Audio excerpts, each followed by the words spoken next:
Bonjour à tous. Cette vidéo sera consacrée à la situation actuelle en France. Après la mort du jeune Naël, donc un garçon de 17 ans, donc abattu par les forces de l'ordre, nous avons de nouveau affaire à des émeutes en France, mais selon moi, ces émeutes s'inscrivent dans une crise plus large, la crise sociale que la France traverse finalement depuis des années. Et aujourd'hui, il conviendrait de se poser la question si la France n'a pas besoin, à ce stade, d'une renégociation du contrat social, parce que tout porte à croire qu'on arrive en France à la fin d'un système. Alors, je tiens à préciser que je ne suis affilié à aucun parti politique. Je suis un journaliste indépendant. Je ne travaille pour aucun média. Ce que je le fais de manière tout à fait bénévole. Donc, je ne parle au nom de personne. J'essaye de présenter une analyse aussi objective soit-elle concernant les sujets que je traite. Donc, cependant, je suis citoyen français, donc je vis en France, donc il est clair que j'ai mon opinion. Donc j'essaye de m'en défaire pour présenter une analyse aussi soit-elle objective que possible, donc d'un point de vue de l'analyse, du commentaire, de la réflexion. Je vais faire de mon mieux, mais je ne souhaiterais pas que cette analyse soit considérée comme des propos tenus à l'encontre de quelqu'un ou en soutien de quelqu'un. Je ne soutiens aucun parti politique. Je ne me présente pas non plus comme étant un opposant du gouvernement français ou du président Emmanuel Macron. L'exercice auquel je me livre en votre présence, c'est d'essayer de comprendre ce qui arrive en France, donc un processus qui dure depuis des années, d'essayer de l'analyser, de le comprendre, de réfléchir à des solutions qui pourraient effectivement être bénéfiques à tous. Alors j'ai fait une vidéo similaire donc à destination d'un public polonais parce que je commente à titre gracieux l'actualité française pour les médias polonais. J'ai reçu quelques commentaires me demandant justement de faire une vidéo en français car certains de mes abonnés ne comprennent pas le polonais, ce qui est normal. Donc je vais reprendre certains éléments de la vidéo en polonais, donc ceux qui sont donc les Polonais qui sont francophones, je m'excuse par avance parce qu'ils retrouveront des éléments que j'ai déjà évoqués dans ma vidéo précédente, mais simplement j'aurais souhaité que donc tous mes abonnés puissent avoir accès à mes éléments d'analyse. Je vais donc reprendre certains des éléments de ma vidéo précédente, donc la vidéo en français.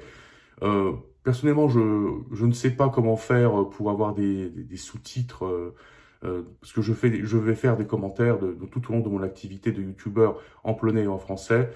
À ma connaissance, donc il n'est pas possible de mettre en place des sous-titres, donc il faudrait les faire à la main. Chose que je ne peux pas faire pour l'instant. Donc si quelqu'un peut me suggérer une idée de sous-titres, je suis preneur, mais simplement donc pour l'instant. Donc il y aura des vidéos en polonais, des vidéos en français, donc je m'excuse par avance pour ceux qui ne parlent pas les deux langues. Mais je m'efforcerai de reprendre donc certains sujets pour ceux que ça intéresse dans les deux langues du coup, puisqu'apparemment c'est ce qui est demandé par les abonnés, donc les gens qui veulent avoir accès à mes vidéos.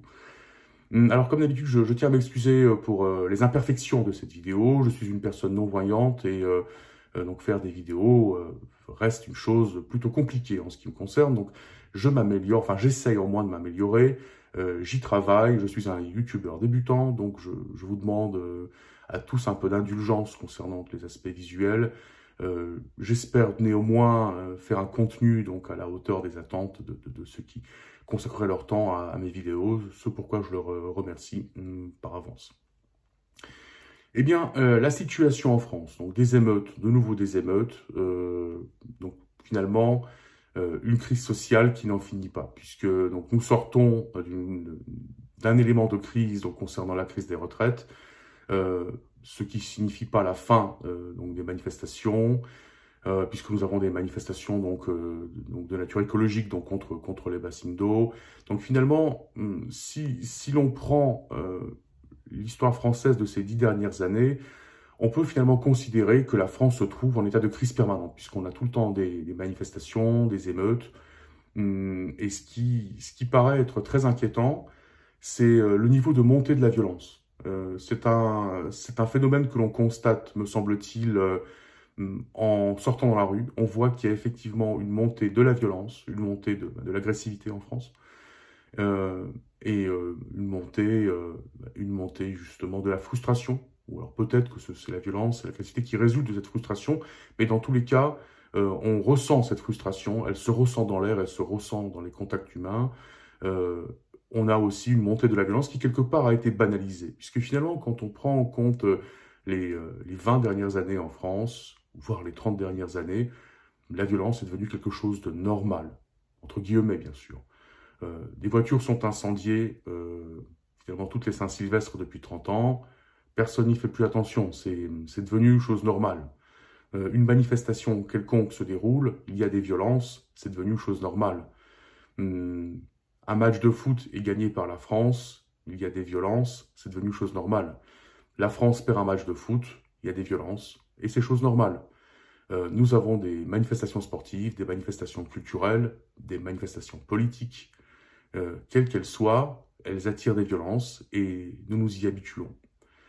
Et c'est quelque chose d'inacceptable, puisque quand on regarde les autres pays européens, il peut y avoir des manifestations, nombreuses qu'elles soient, il n'y a pas de violence. Je peux vous citer l'exemple de la Pologne, une manifestation qui a eu lieu le 4 juin de cette année, une manifestation organisée par l'opposition politique aux dirigeants actuels. Cette manifestation, selon diverses chiffres, a réuni entre 200 et plus de 500 000 personnes dans la capitale polonaise, donc Varsovie. Il n'y a eu aucune violence. Donc ça montre bien qu'on peut organiser des rassemblements, même massifs, sans qu'il y ait de violence. C'est tout à fait faisable et c'est chose qu'on oublie en France. On commence à oublier en France qu'il peut y avoir des manifestations sans violence. On oublie en France qu'on peut protester, qu'on peut être pas d'accord, on peut être contre, on peut être dans l'opposition, même une opposition radicale, mais sans violence. Puisqu'aujourd'hui, tout passe par la violence. Et c'est quelque chose qui est devenu quelque chose de banal, voire de normal, entre guillemets.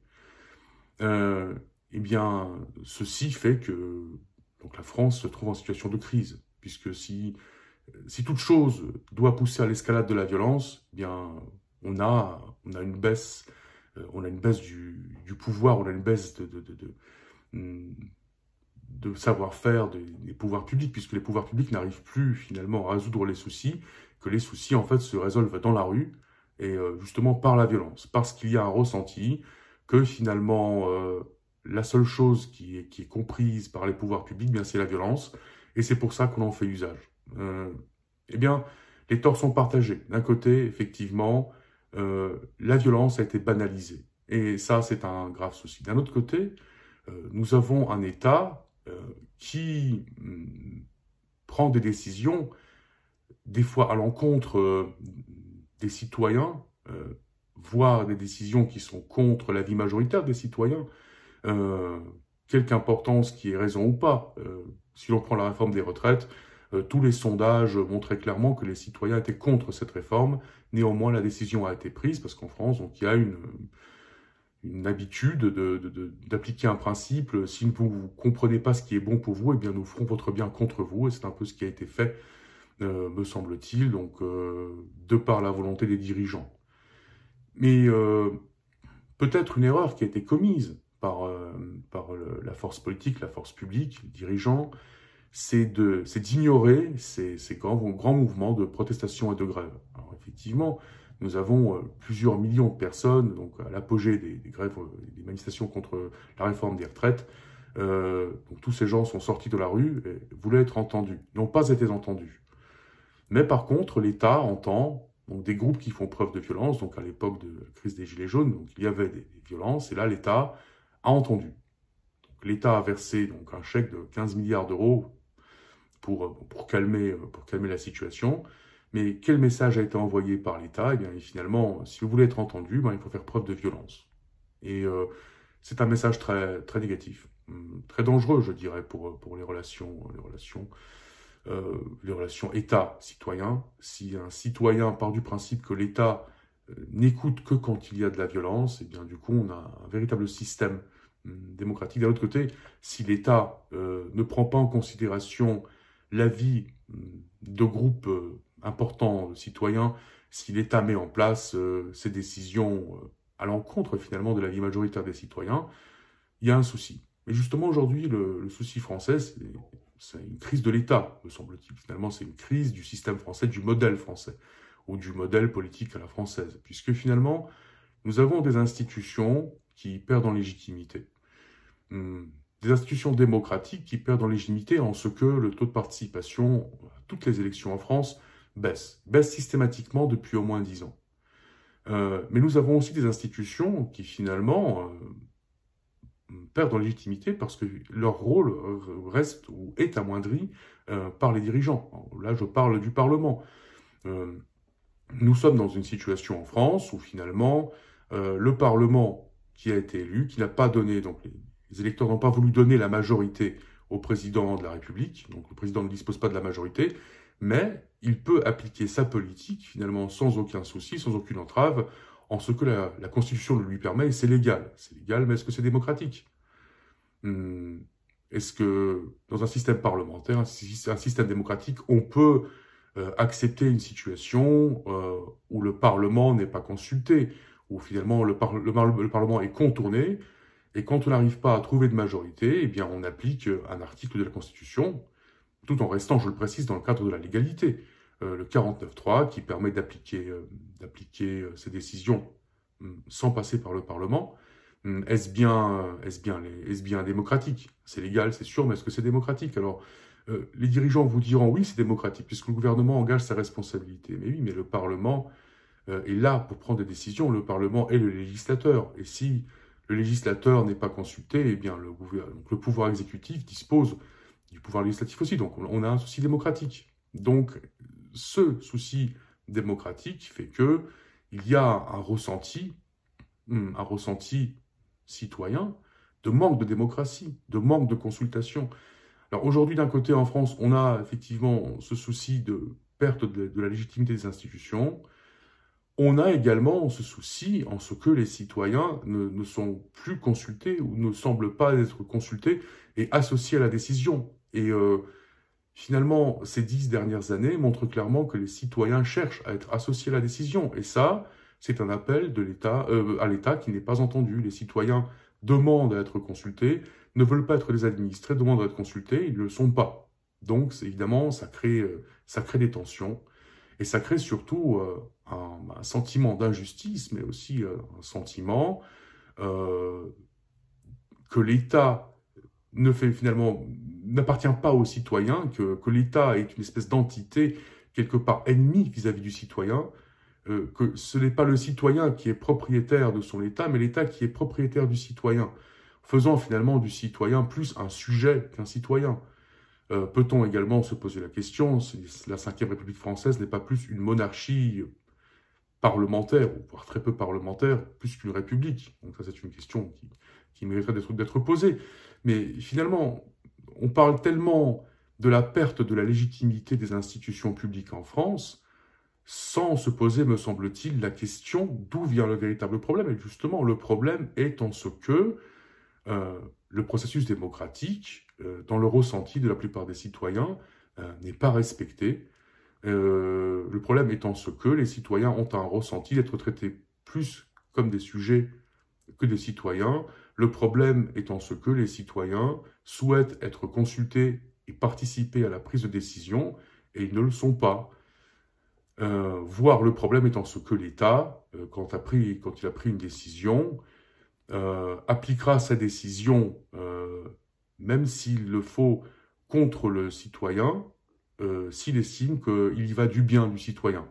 Et ça, c'est un modèle qui appartient au passé. Ce sont des manières de faire, des manières de procéder qui sont certes légales, mais qui aujourd'hui ne font plus partie de ce qu'attendent les citoyens. Et me semble-t-il que l'un des problèmes de la France vient du fait que le citoyen n'est pas entendu.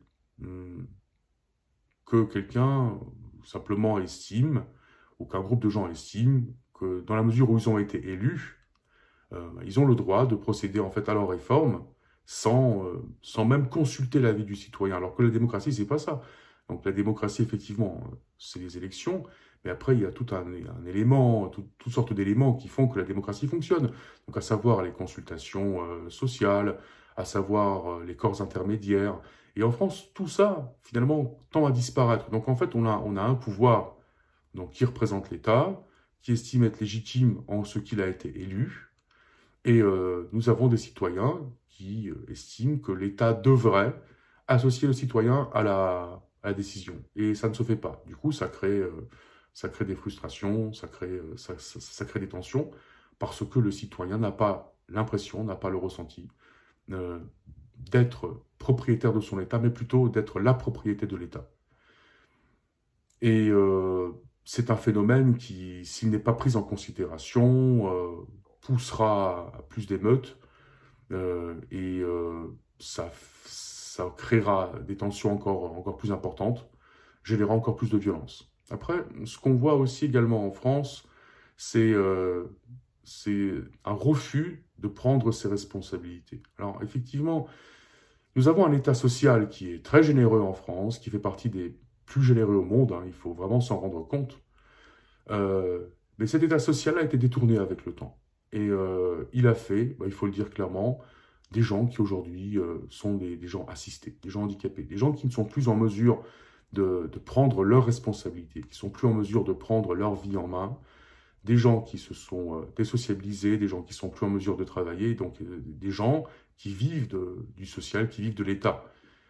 Et cet état social, finalement, a tellement été détourné que pour, pour beaucoup de gens, voire de plus en plus de gens, il est plus rentable de vivre du social que de son travail. Parce que finalement, euh, quand on considère les revenus de certains et la façon dont ils sont fiscalisés, imposés, et je ne parle pas que de l'impôt sur le revenu, mais évidemment de toutes les taxes, ainsi que des cotisations qui sont versées, on se rend compte que finalement, travailler apparaît souvent peu rentable.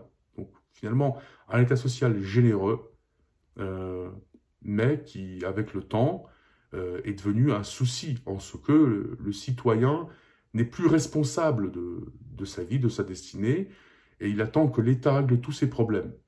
Et aujourd'hui, il me semble que c'est un problème de la France, c'est qu'en fait, d'un côté, donc, il y a une partie donc, des citoyens qui protestent, qui ne sont pas contents de la réalité, mais de l'autre côté, en fait, ils attendent que ce soit l'État qui résolve tous les problèmes à leur place, alors que, on le sait, c'est pas possible. Alors l'État peut accompagner, l'État peut aider, l'État peut soutenir, mais l'État n'est pas en mesure de résoudre tous les problèmes, quels qu'ils soient, financiers, personnels, de ses citoyens.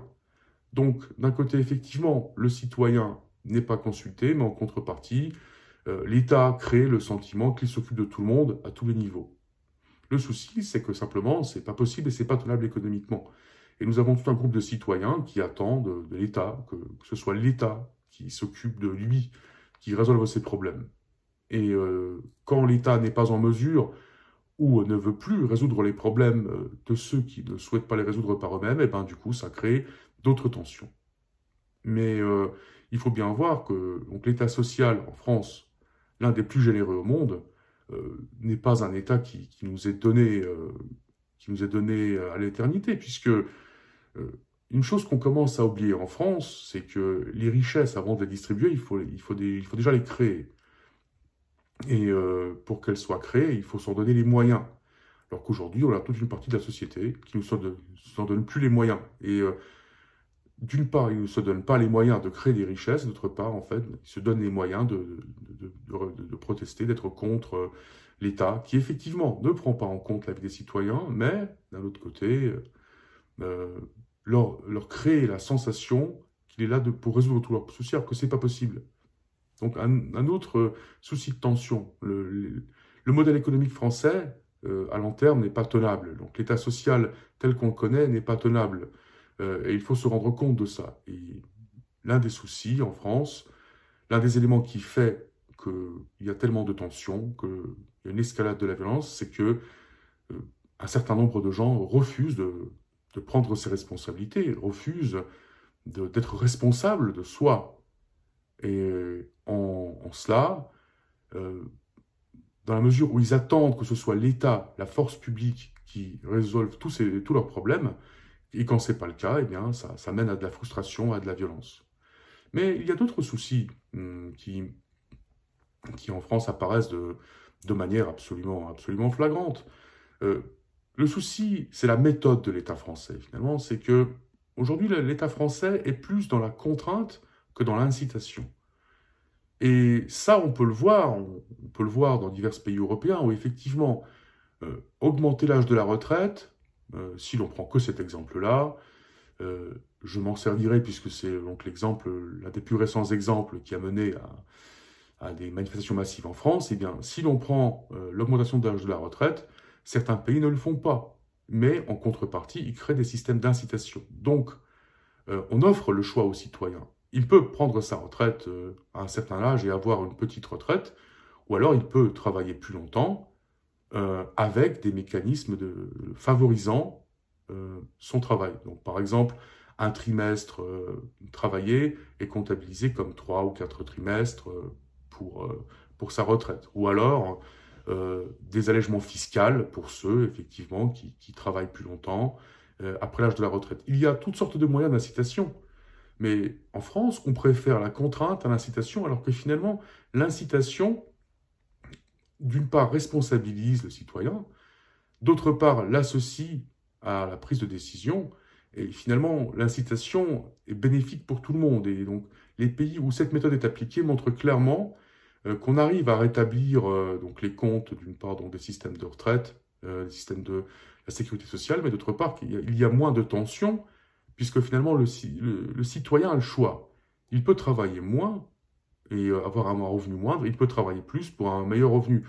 Donc ça c'est un exemple, mais simplement un exemple pour illustrer que la méthode française telle qu'on la connaît, c'est plutôt imposer des décisions par la contrainte au lieu d'inciter les gens à prendre des décisions qui leur seront bénéfiques. Donc cette contrainte finalement, cette façon étatique de fonctionner, d'imposer ces décisions par la contrainte, amène encore plus de frustration et de mécontentement. Alors que l'incitation, me semble-t-il, serait une méthode bien plus efficace.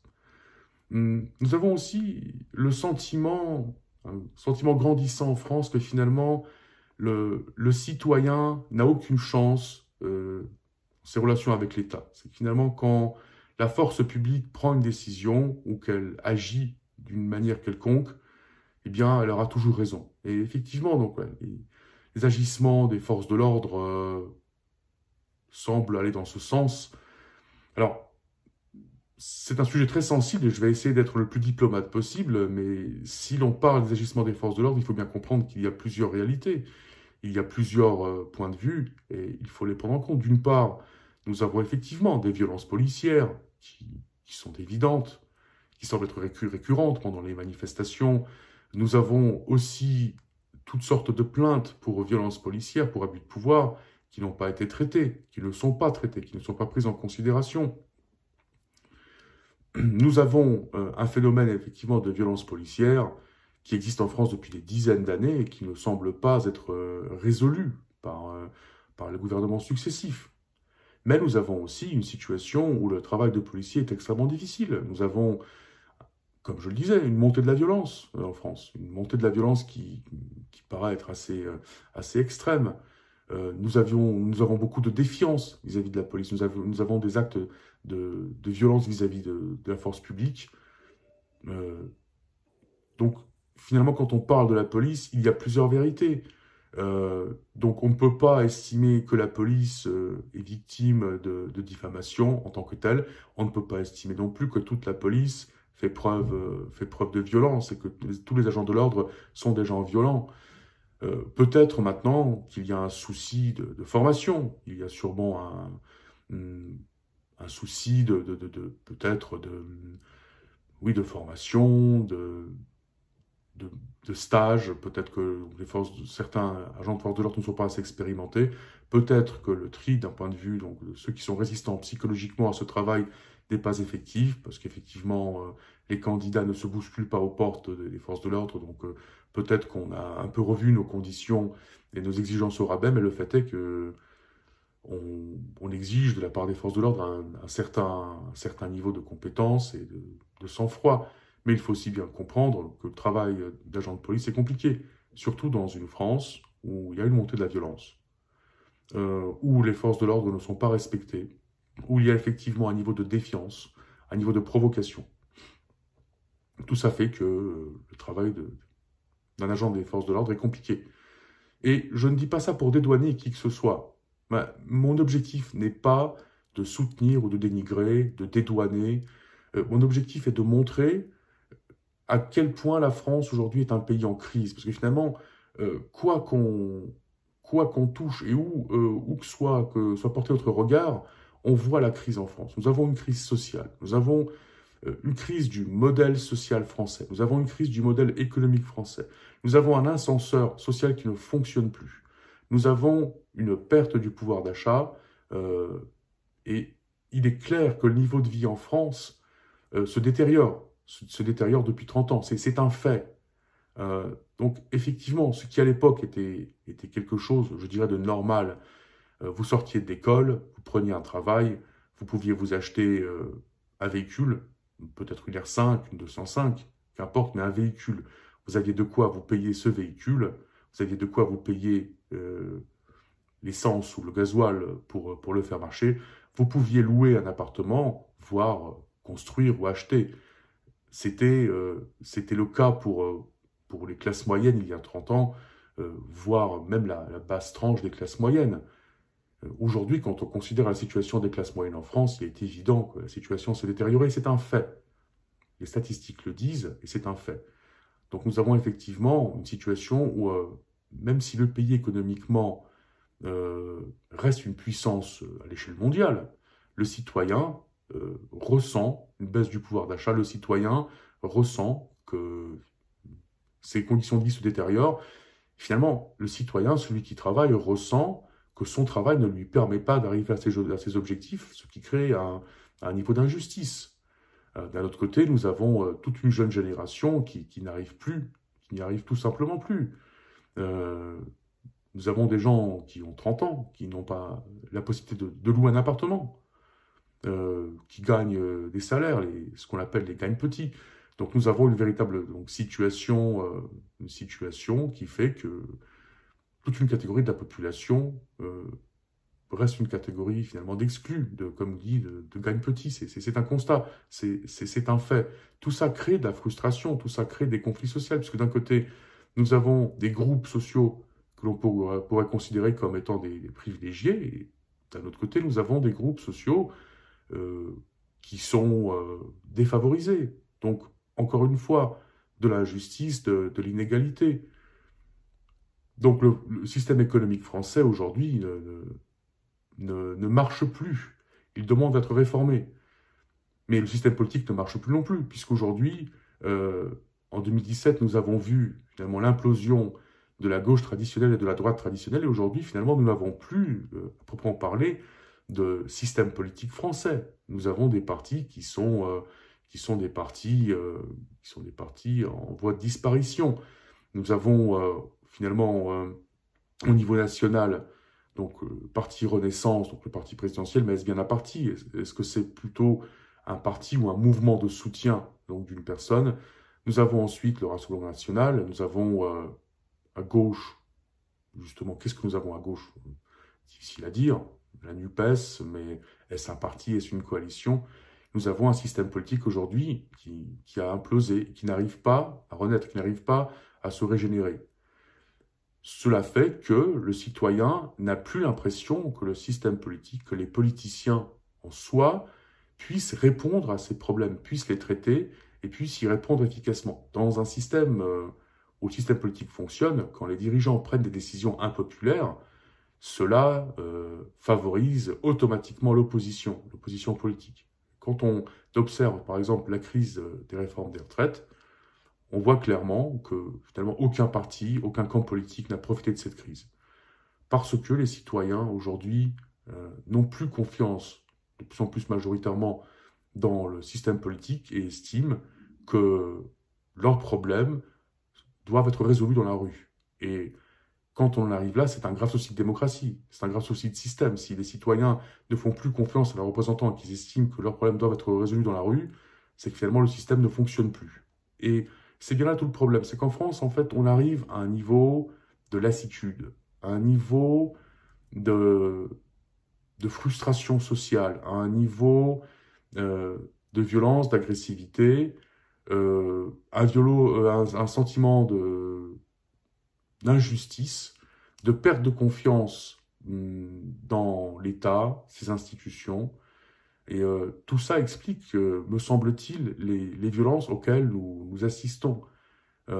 Puisque, donc, si l'on prend l'exemple de la mort du jeune Naël, pourquoi ces violences? Mais aussi en partie parce que un certain nombre de gens estiment ne pas pouvoir faire confiance à l'inspection générale de la police nationale en ce que ce sont des policiers qui vont aller juger des policiers, qui vont juger le travail des policiers. Donc peut-être que là, il faudrait, c'est un exemple parmi tant d'autres, parmi des milliers d'exemples que l'on pourrait citer, mais peut-être que là, effectivement, il faudrait associer le citoyen.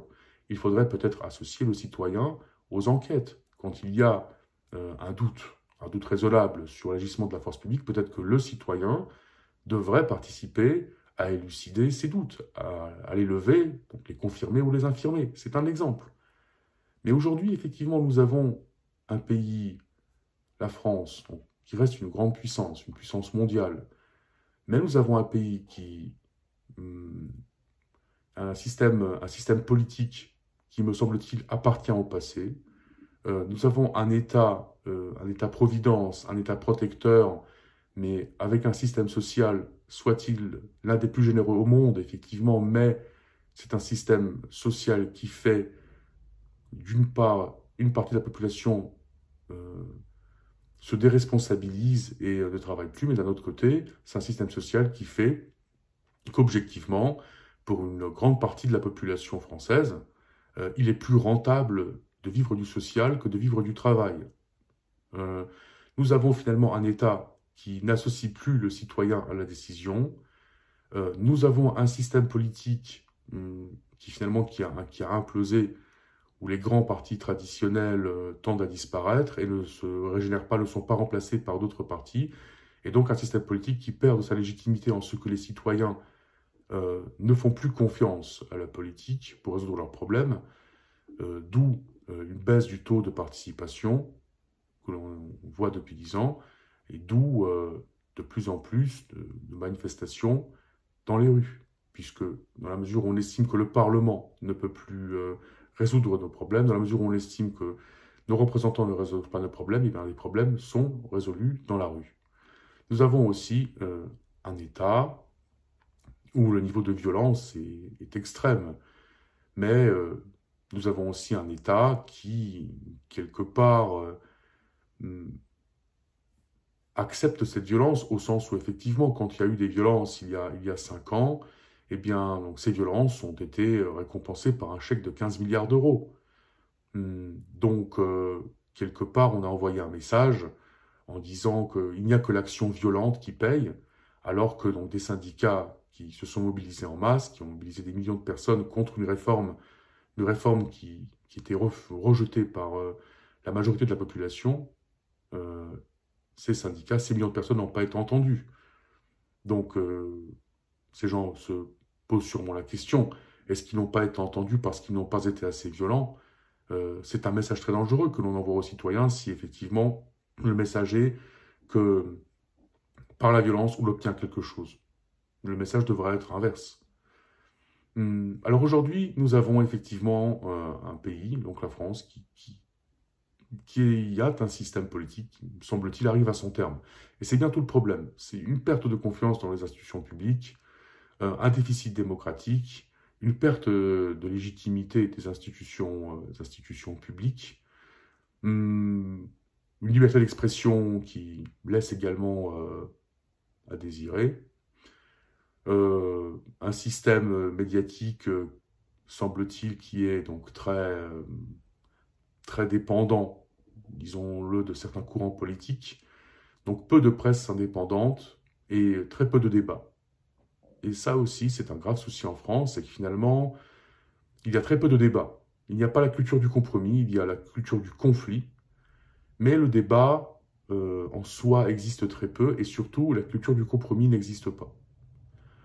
Donc, si aujourd'hui on arrive à un niveau de violence qui est énorme en France, et finalement à la banalisation de ces violences, si on arrive à un niveau de frustration sociale, qui mène à de l'agressivité, qui mène à des actes violents, si l'on arrive à une perte de légitimité des institutions publiques, si l'on arrive à une perte de confiance des citoyens vis-à-vis de leurs représentants, si l'on arrive finalement à un modèle économique et social qui tend à montrer de plus en plus ses limites, tout ça me pousse à penser qu'on arrive finalement au terme d'un système, que finalement, aujourd'hui, c'est le système qui doit être repensé.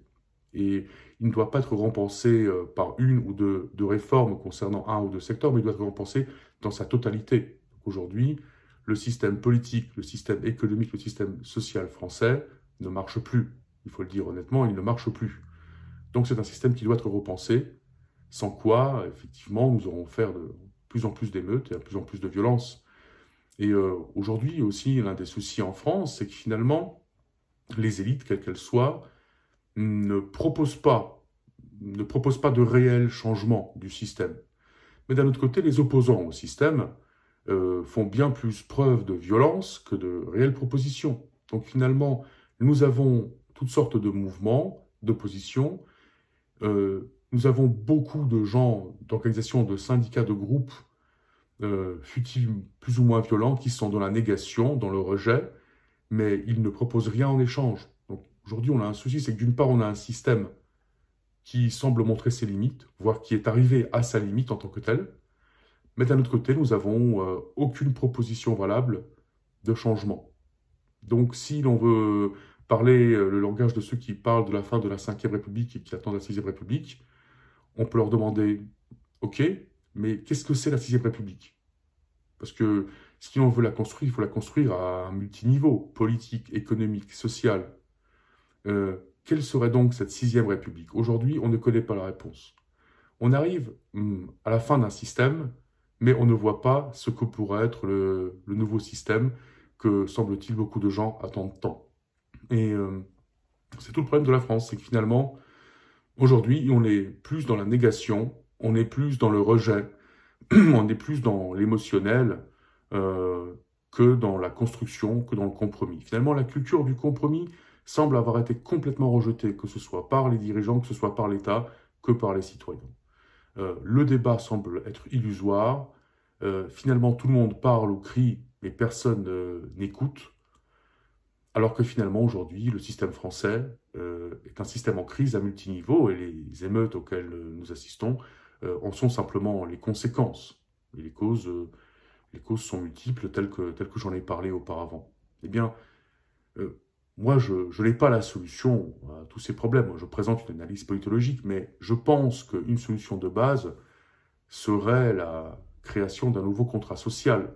Donc finalement, si l'on veut construire un nouveau système qui soit plus adapté, d'une part au temps moderne, donc à notre époque, et d'autre part à l'attente du citoyen, il faudrait une renégociation du contrat social, donc une négociation du rapport du citoyen-État, une renégociation du contrat social en ce qu'il faudrait renégocier le rapport du citoyen à l'État et le rapport de l'État aux citoyens. Cela me semble absolument essentiel.